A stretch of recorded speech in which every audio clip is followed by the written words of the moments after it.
बिस्मिल्लाहिर्रहमानिर्रहीम। लाहौरी बैठक से हम एक दफ़ा फिर आपको खुशामदीद कहते हैं। जैसा कि आप तमाम दोस्तों के इल्म में है कि आज इलेक्शन कमीशन ऑफ पाकिस्तान की तरफ से जो फ़ैसला महफूज किया गया था उसको सुना दिया गया है, और जो PTI का जो इंटर पार्टी इलेक्शन था उसको कल अदम करार दे दिया गया है। ये वही जमात है जो शोर मचाती है कि जी फ्री एंड फेयर इलेक्शन होना चाहिए, लेवल प्लेइंग फील्ड होनी चाहिए।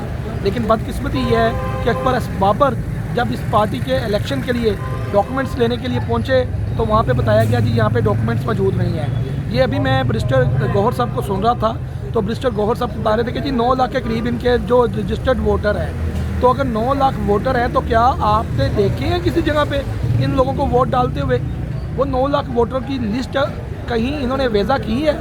तो ये है कि जिस तरह ये इलेक्शन करवाए गए थे और इलेक्शन कमीशन ऑफ पाकिस्तान के अंदर इनको चैलेंज किया गया था तो अब उसका फ़ैसला आ चुका है। तो मैं दूसरे लफ्ज़ों में इसको ये कहूँगा ये मकाफ़ात अमल है। मकाफ़ात अमल आप इस तरह है कि आपको शायद याद होगा कि जब मियाँ नवाज शरीफ साहब को नाअहल किया गया था तो उस वक़्त जो है आपको याद है कि जब मियाँ साहब ने टिकटें अनाउंस की थी सेनेट के अंदर, तो सेनेट के अंदर जो मुस्लिम लीग नून के जो कैंडिडेट थे उनको आज़ाद हैसियत में इलेक्शन लड़ना पड़ा था।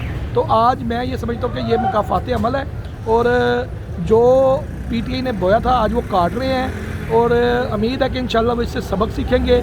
और दूसरा, आज सुबह सुप्रीम कोर्ट ऑफ पाकिस्तान ने जो बानी PTI हैं उनकी और शाह महमूद कुरैशी साहब को जो ज़मानत दी है, तो मैं ये समझता हूँ कि ये जो ज़मानत है ना ये शाह महमूद कुरैशी साहब को दी गई है, क्योंकि शाह महमूद कुरैशी साहब हो सकता है कि 1-2 दिन के अंदर रिहा होकर बाहर आ जाए, लेकिन जो वो बंदा जिसने 9 मई के वाक़यात किए हैं वो बंदा जो है ना मुझे बाहर आता हुआ नज़र नहीं आ रहा, क्योंकि उसके ऊपर एक तो इद्दत वाला केस भी मौजूद है, उसके ऊपर 190 बिलियन जो नैब का केस में मौजूद है अल-कादर ट्रस्ट का, उसके ऊपर और भी ऐसे मुकदमात हैं जिनके अंदर मेरा नहीं ख्याल कि उनको ज़मानत होगी।